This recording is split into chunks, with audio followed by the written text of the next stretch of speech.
What is good, YouTube? Warstu here with a video on the Thunderbolts, aka the Dark Avengers. Oh no, they changed that. I mean the new Avengers. So the title of this movie is essentially the new Avengers, and that's what the asterisk was for. Not really a spoiler because everyone's known this for a while. So if you're new around here, make sure to subscribe to never miss any of the Marvel, DC, Kaiju, Monsterverse, pop culture, content that I try to deliver on a daily basis. If you could, subscribe to the channel and let me know down below. Did you enjoy this movie? I think all Marvel movies have an issue, but it's not actually the Marvel movie that's the issue. It's kind of the audience expectation that's the issue.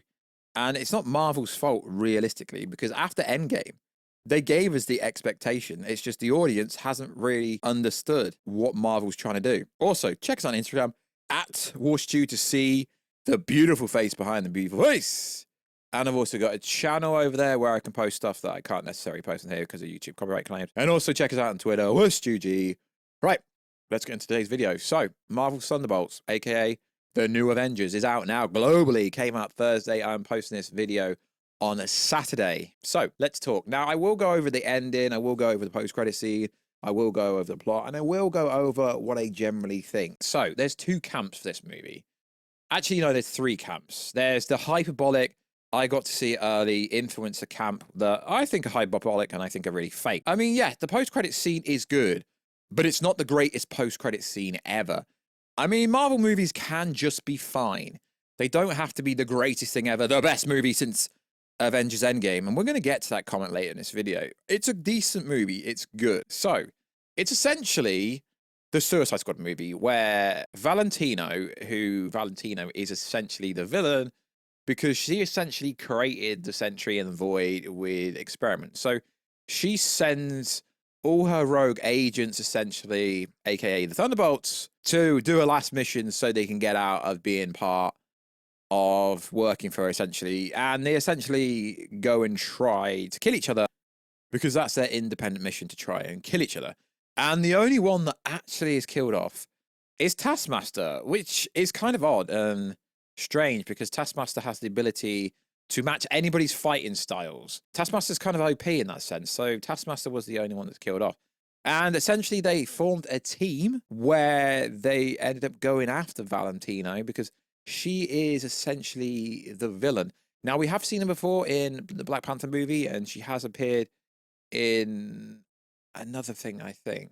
But the issue people have with Marvel movies is you don't have to understand every single character, because they did explain who she was in the courtroom scene, and they have set up a lot for Avengers Doomsday in this movie by keep alliterating there's no Avengers. There's no Avengers, to the point where you knew this group would become the Avengers. Now, I've heard some people getting confused that Yelena is the Black Widow. Well, she's technically the White Widow.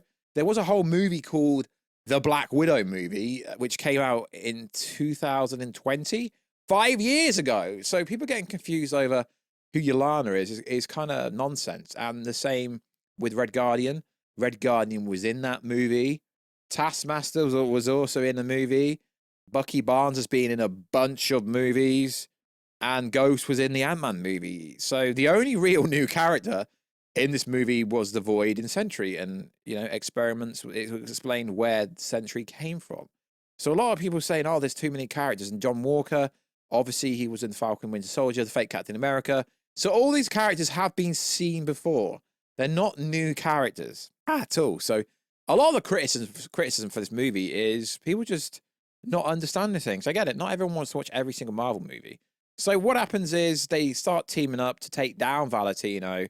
And when they get back to the Watchtower, which is the old Avengers Tower, which is kind of interesting, Sentry has a flawless, flowing fight with the Thunderbolts. And he demonstrates how powerful he actually is by not really hurting any of the Thunderbolts. But he absolutely freaking bodies them all, which is interesting. And this movie's really about mental health, mental clarity, because they're all going through hard times. I mean, the Red Guardian says that he was at his happiest when he was, you know, being a hero and saving people. Yelena said she thought her problem started when obviously the Black Widow died, but she just feels empty when she's not working. And, you know, when the Sentry touches them, they go into this kind of nightmare scene, which is essentially the Void, which is showing people their nightmares. And in order to defeat the Void, who is a Sentry, I mean, the way they did it was a bit weird, I think, but it was a pretty solid movie still. So in order to, you know, bring the Sentry out of the Void, they have to talk to him, and they all had to deal and face their fears. So it is essentially, I can see why some people are saying it's a mental health based movie, which it is, but it kind of isn't. I mean, it's you're facing your demons, really. I mean, I think the way they dealt with Sentry is a bit weird, because the Sentry can't come out because the Void comes out, but the Sentry is going to be in Avengers Doomsday, and they have already teased Doctor Doom taking on Sentry. So the Sentry can't come out without the Void coming out. So it's almost like the Sentry can't come out at all. And just when they've, you know, brought the Void away and Sentry is back, they're just about to expose Valentino. She puts him in front of the press and introduces him as the new Avengers because Earth has no heroes. And I understand why people are like, oh, where's what the hell? Spider-Man was probably sent into a nightmare scene. What's Punisher? What is Daredevil? I get it, they're all in New York, but that's not really how this works. Everyone in New York went into the Void. So where people asking what's Spider-Man going to do in this scenario? Sentry would body most of the MCU characters. The Void is even stronger. And the actor really, really slayed this role. Really slayed it. Really good casting. But I don't know how they're actually going to pull this off when it comes to Avengers Doomsday. It's because they've said the Sentry, played by Lewis Pullman, can't come out without the Void coming out. So how's he going to come out at all when it comes to Avengers Doomsday? Now, what's interesting is the movie ends abruptly with them being called the New Avengers.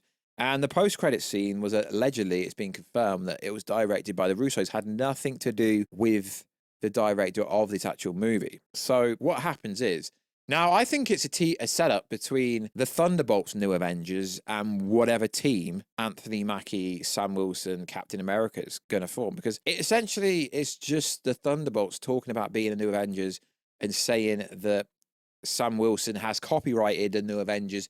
And then there's a lot of hyperbole and a slur where it's a New Avengers and they've got merch and stuff, which is interesting. So it's teasing up a fight between the Thunderbolts and whatever team Sam Wilson is actually going to form. Then we get this sequence, and it happens 14 months later, which it is clear that it's got to take place after the Thunderbolts movie, because the Thunderbolts are stuck in their own universe. They're not in the 616. And then we get this sequence with the Fantastic Four ship coming on the screen, and it's them coming to the Sacred Timeline.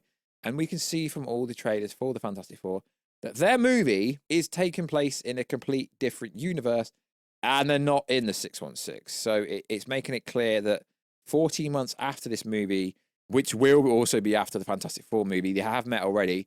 So when they do meet in Avengers Doomsday, they've already met in a roundabout way. But what I think it's really getting at is it's teasing Doctor Doom having a fight with Sentry, because they kept saying, oh, why would a god listen to anyone? They're making out Sentry is some kind of god. But in the MCU, to the understanding of watching this movie, the Void is stronger than anything, really. So is Doctor Doom going to use the Void to get his way? Because we know what Doctor Doom wants. He wants to save the multiverse and find out everything that's happened. And it all depends on what they're going to set up in the Fantastic Four movie. Because a lot of people are saying, yeah, he's from the Fantastic Four timeline. We'll find out, won't we, in July, because that's the next Marvel movie. But overall, it's a really solid movie. Now let's get through to the hyperbole comments I said. Why does everyone expect that every single Marvel movie has to be to Civil War level, to Thor Ragnarok level, to Avengers Infinity War level, to Endgame level, to No Way Home level? Not every Marvel movie has to be a grand scale event. And like I said, all these characters have been introduced. We've seen Valentino. We've seen all these characters. They explained where the Void came from. So a lot of these comments saying, yeah, it's the best movie since Endgame. These comments are nonsense, because it doesn't need to be the best movie since Endgame. It's a completely different movie. Should they have introduced the Thunderbolts earlier on in the phase? Sure, they should have done. But I see a lot of these comments going, oh, well, it's the greatest Marvel movie. No, it's not. I don't understand why these TikTokers get invited to events to hype stuff up. It's really not needed, and saying, oh, it's the greatest post-credit scene ever. And you're just setting expectations far too high. It wasn't the greatest post-credit scene ever, to be honest. And now we know it was directed by the Russos, and it was a hint towards Doomsday. You should have stuck Robert Downey Jr. in there. because I'm pretty sure he does have other appearances on his contract outside of Doomsday and Secret Wars, because there is no setup. Literally, we were supposed to get Kang's Dynasty. There literally is no setup. The only setup we've got is the Captain America kind of, Sam Wilson is forming a new team. Is it going to be like our new Avengers in the Thunderbolts Ending post-credit scene? That's the only setup we've got here. And the Fantastic Four arriving in, I guess, the MCU 616. So I don't understand why a lot of people are like, yeah, it's got to be the greatest post-credit scene ever. And I just think these TikTokers that come out with these hyperbole things. And why do I single out TikTokers? Because it's always the TikTokers that say, oh, it's the greatest thing ever. It made me cry. No, I mean, it was a very good post-credit scene, and it will go somewhere. And, you know, promoting that you've watched the movie 25 times, cool story, bro. I don't understand what you're clout chasing for. You got to see the movie early. Why do you keep talking about it now? I mean, to me, I find it interesting because obviously I get to attend certain events. Not always, but sometimes. I mean, it is what it is. But yeah, it was a pretty decent movie. But these people saying, oh, it's the greatest movie since Endgame. And Marvel is back. Marvel didn't go anywhere. It's just the expectations don't have to be that every single Marvel movie is, you know, the greatest movie ever. And the post-credit scene apparently is the longest post-credit scene ever. A lot of questions are answered. No, they're not. There are a lot of questions are not answered because the post-credit scene doesn't really do a lot. It's like, yeah, the Thunderbolts are now the new Avengers. Sam's forming some team, allegedly. He's copyrighted the new Avengers tag. The Fantastic Four appear. I mean, it is teasing Doom versus Sentry, don't get me wrong, but it's not really explaining anything. They could have delivered a much better post-credit scene. So when I did see these reactions, I had to reach out and find out what it was. And I was highly disappointed because, the way people were talking, people were expecting Doctor Doom to show up or something, or a massive tease or an incursion or something like that. I mean, I get it. It's cool that people are, you know, excited and people are trying to help build the community and build Marvel back to the hype it had back in Infinity War. But that was a long process. It really was. And Marvel have already started to make huge changes to the MCU for the simple fact that we don't need to have these crazy big setups, because what it gets is we get a lot of disconnection where not everyone wants to watch these boring ass Disney Plus shows. And if you haven't watched said Disney Plus show, then you don't know stuff, because it's recently been reported that Kevin Feige reportedly told Marvel colleagues that watching every new MCU project had begun to feel like homework more than entertainment. Employees talk regular about Marvel fatigue and are worried they created a no new fan club where new viewers have no clue what's going on. And this movie proves this. You didn't need to watch any other movie outside this movie to understand what was going on if you can comprehend any decent movie. So Marvel does need to change massively going forward. They don't need everything to connect with everything. Whereas the Thunderbolts was mainly, you know, a standalone movie. But at the end, it did connect to the Captain America 4 stuff. It did connect to what's coming. It did have references to other things. Did have references to Black Widow's death. It had references to previous stuff that's happened.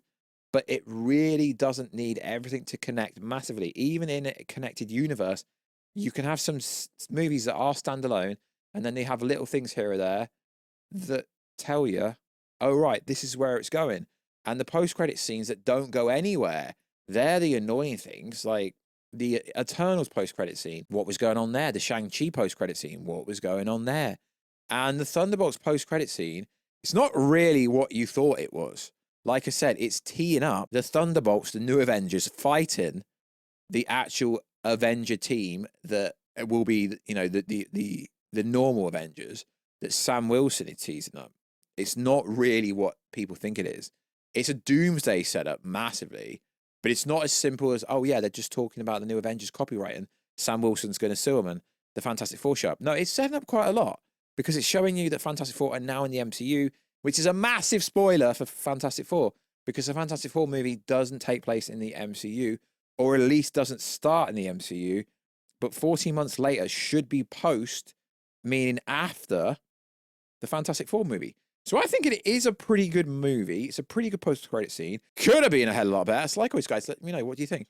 I think it's a really good movie, and I don't give numbers to movies because anyone that does that is a prat. You shouldn't do that. Is it an entertaining movie? Yes or no? If it's not, if it's a no, you didn't like it. If it's yes, you liked it. I think people that give numbers to movies are prats. I don't care what anyone says. I've always thought that. So like always, guys, I will catch you in another video very soon. Guys, catch ya later.